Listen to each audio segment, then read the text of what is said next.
Even though Claude Code is one of the most powerful tools for AI development, why does it fall apart on certain tasks? And between the features Anthropic has been dropping recently and the workflows we've been building around it, the way you're supposed to use this thing looks completely different from a few weeks ago. Our team has been using Claude Code every day, and it's not just for development, but also for research, managing our production pipeline, and automating tasks that have nothing to do with code. So let me just show you everything that we've figured out.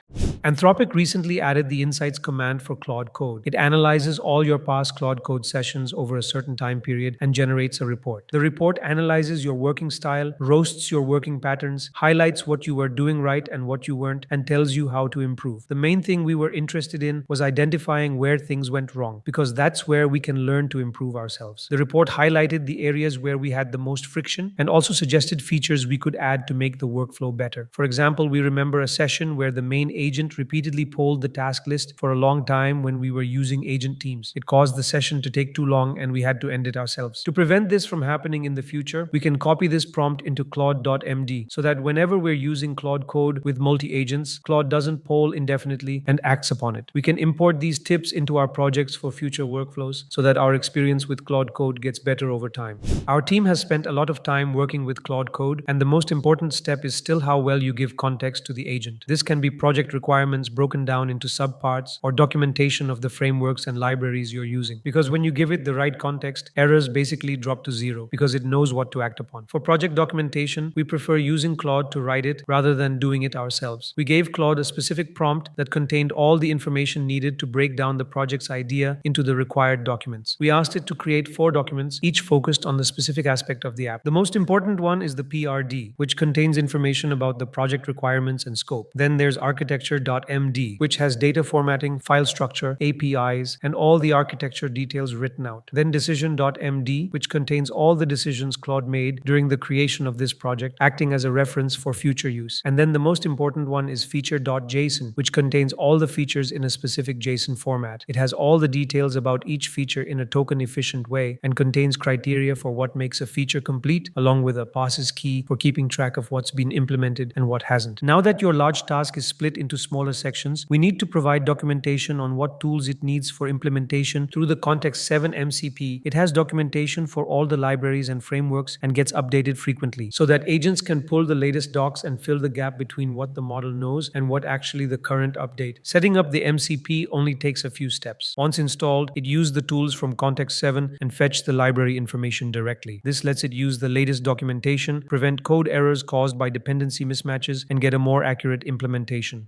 Now, hooks are another underutilized feature. The hooks in Claude Code are shell commands that fire at specific points in the lifecycle. There are many types that trigger at certain times, like session start, before any tool is used, or after a tool is used. But the most important part is setting them up with specific exit codes. The exit codes tell Claude Code whether to proceed, block, or ignore an action. An exit code of 0 means success. An exit code 2 means a blocking error. So whenever Claude tries to do something it shouldn't, it hits exit code 2, it gets an error message back and can correct itself. Any exit code other than those two is non-blocking, shown in verbose mode, and execution continues. This exit code 2 is important because using it, you can control the agent's behavior. If you've ever worked with test-driven development using Claude Code, you might have noticed that it tends to modify the tests if it fails to meet them. To prevent that, we set up a custom hook that triggers on pre-tool use. The hook protects the test scripts from modification. If the path it's trying to work on is a test directory or contains the word test, it shows an error message saying modifications to test folders are not allowed and returns exit code 2. With this hook in place, when we gave Claude a prompt to run the tests and the tests failed, it tried to modify the test files, but the script blocked it and a blocked from modification message appeared. This stopped Claude from editing files it shouldn't be editing. So if you've worked with MCPs, you know they bloat the context window. And when you're working on a large-scale project, the number of connected MCPs increases. So all the MCP tools end up living in the context window and it gets bloated. For this exact purpose, Claude Code has an experimental MCP CLI mode that solves this. We set the experimental MCP CLI flag to true. Once we set it, all the MCPs that were showing up in the context disappeared and no context window was taken up by the MCP tools. The question was how to access the tools if they don't exist in memory anymore. anymore. Instead of loading all the tool schemas up front, Claude Code uses MCP CLI info and MCP CLI calls, and it runs all the connected MCPs through these tools via bash. With the flag set, when we gave it a prompt, instead of calling the MCP tool directly, it called them via MCP CLI tools and ran them as bash commands rather than MCP tools. This way, it only loaded the required tool on demand, preventing the context bloat. Also, if you are enjoying our content, consider pressing the hype button because it helps us create more content like this and reach out to more people. Now, in our previous videos, we have stressed using Git to have all the agents' work tracked in version control. You can also revert back if the agents don't implement things correctly. We also covered a video where we used Git to run an agent on a long horizon task, which you can check out on the channel. We used parallel agents to work on different work trees so they could create all of the project's features while staying isolated from each other. This way, we could merge their output together later without interference, because agents working on the same files cause conflicts. Branches aren't preferred because they cause conflicts. Agents have difficulty checking out different branches since branches share the same working directory, but work trees don't. So we gave it a prompt where we provided multiple features that needed to be implemented and specified that each agent should work on a separate work tree. It used a separate agent for each work tree and implemented the features in isolation, even though their task descriptions overlapped at certain points. After Claude implemented all the features correctly in separate branches, we had it merge the output so we could get all the features in a single working directory.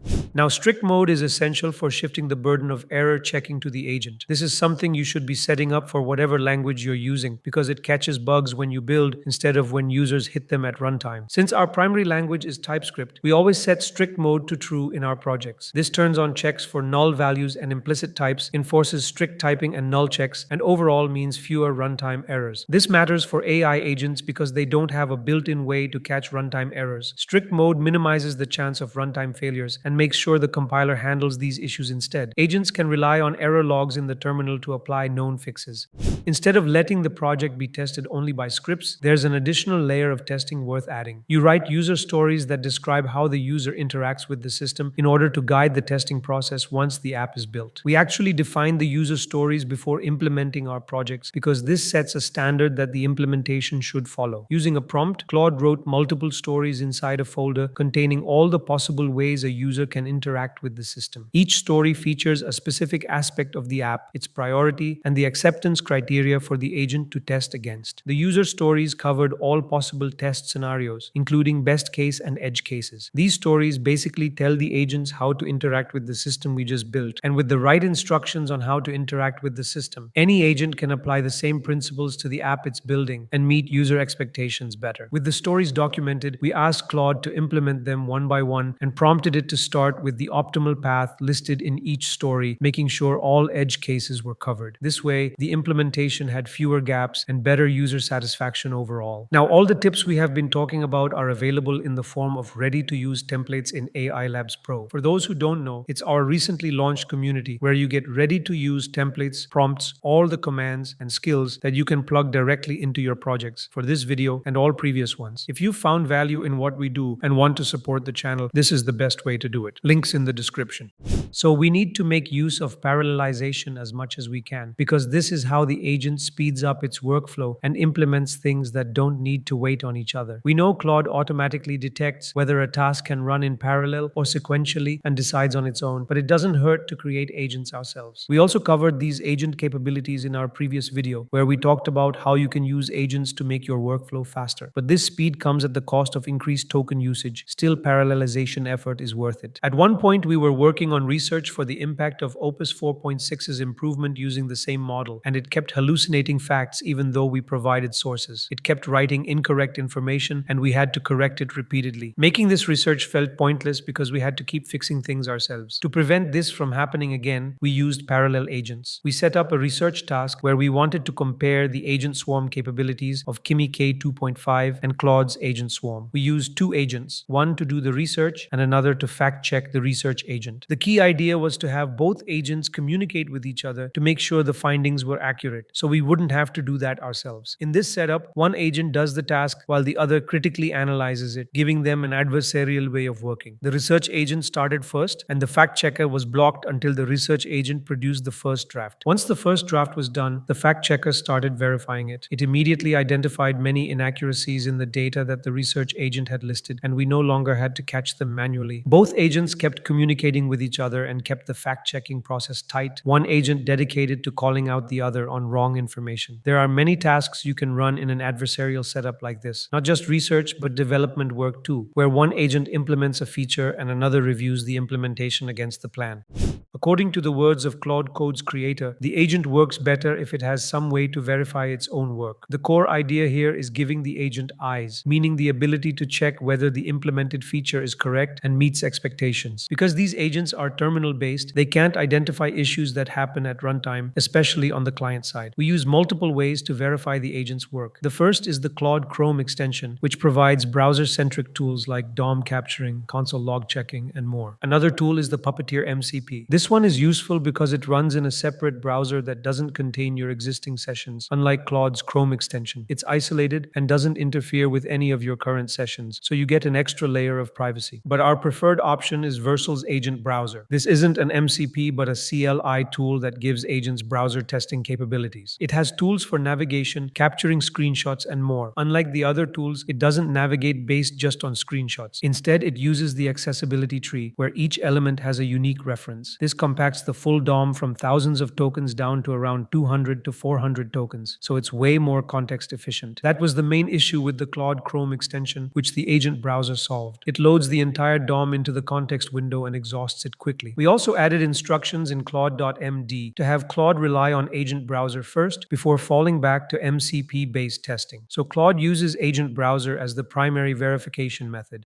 But there's another angle here. Testing is always important, but there's a way to reduce errors that doesn't involve tests or code reviews. We ask Claude to predict things that haven't happened yet. We ask Claude to check the implementation and identify areas where the app could fail. This works because we're giving Claude a chance to predict potential issues by pattern matching against failures that already existed in other apps, even if we haven't hit them ourselves through testing yet. It pushes Claude to look at the code from a different angle than before. When we asked it to do so, it identified critical gaps that passed even our multi-layer testing process and found 18 issues that could have been harmful in production, but our testing processes didn't catch them. They could only be identified when we pushed Claude to look at the project from another angle. That brings us to the end of this video. If you'd like to support the channel and help us keep making videos like this, you can do so by using the super thanks button below. As always, thank you for watching, and I'll see you in the next one.